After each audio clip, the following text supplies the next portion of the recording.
एक विचारधारा जो बीजेपी देश के सामने रोज रखती है, नफरत, हिंसा, उसके खिलाफ एक और नया विजन, एक नई विचारधारा खड़ी हुई, मोहब्बत की। आप जानते हो, नफरत को नफरत नहीं काट सकती। जितनी भी कोशिश कर लो, नफरत को नफरत नहीं काट सकता है। नफरत को सिर्फ मोहब्बत और प्यार काट सकते हैं। तो जिस तरफ वो नफरत की बात करते हैं, देश को बांटने की बात करते हैं, दूसरे तरफ हम मोहब्बत, इज्जत, भाईचारे की बात करते हैं। जब हमने यात्रा खत्म की तो काफी लोग हमारे पास आए, कहते हैं, राहुल जी, आपने कन्याकुमारी से कश्मीर तक यात्रा कर दी, मगर देश का जो राजनीतिक सेंटर है, सोशल जस्टिस का जो सेंटर है, जहां से सामाजिक न्याय की लड़ाई शुरू होती है, वहां से तो आपकी यात्रा गई नहीं। बिहार से आपकी यात्रा गई नहीं, असम से आपकी यात्रा गई नहीं। तो बहुत लोगों ने हमें कहा कि एक यात्रा नॉर्थ ईस्ट से लेकर महाराष्ट्र तक होनी चाहिए, और हमने बात मान ली। इसीलिए आज हम आपके सामने खड़े हैं। बिहार में से अब ये यात्रा, भारत जोड़ो न्याय यात्रा, निकलने जा रही है। शुरुआत मणिपुर में की, वहां हमने बीजेपी की जो विचारधारा है उसको अपनी आंखों से देखा। मणिपुर को दो भागों में बांट दिया है, भाई को भाई से लड़ा दिया है, और पूरा प्रदेश 6-7 महीने से जलता जा रहा है। दुख की बात है कि हिंदुस्तान के प्रधानमंत्री आज तक मणिपुर नहीं गए। शर्म की बात है।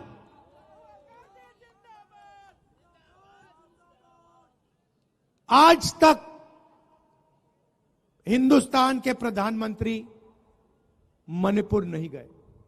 मणिपुर जल रहा है,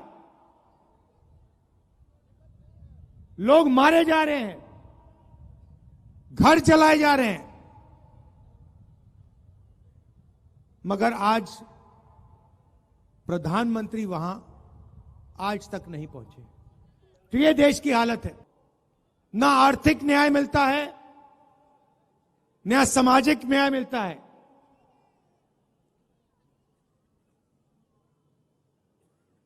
तो इसलिए हमने न्याय की बात जोड़ी है। मोदी जी की सरकार में 2-3 अरबपतियों को हिंदुस्तान का पूरा धन पकड़ा दिया जाता है, चाहे वो एयरपोर्ट हो, पोर्ट्स हो, इंफ्रास्ट्रक्चर हो, अस्पताल हो, यूनिवर्सिटी हो, सारा का सारा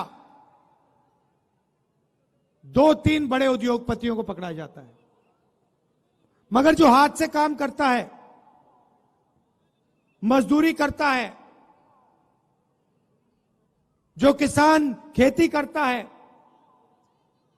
उसकी सरकार मदद नहीं करती है। उसके लिए बैंक के दरवाजे बंद हैं, और उसके लिए नोटबंदी और जीएसटी है।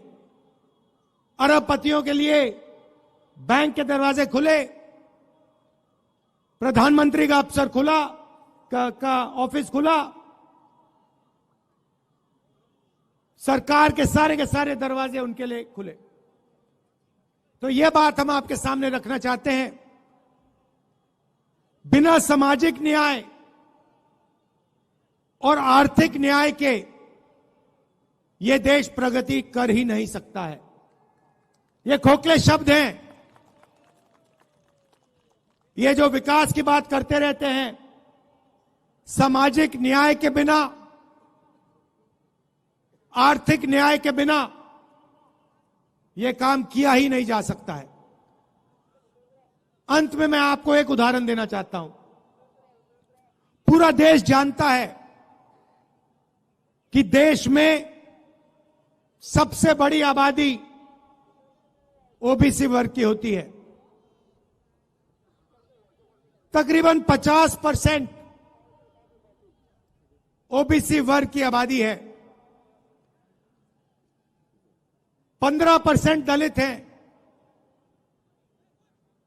12% आदिवासी हैं,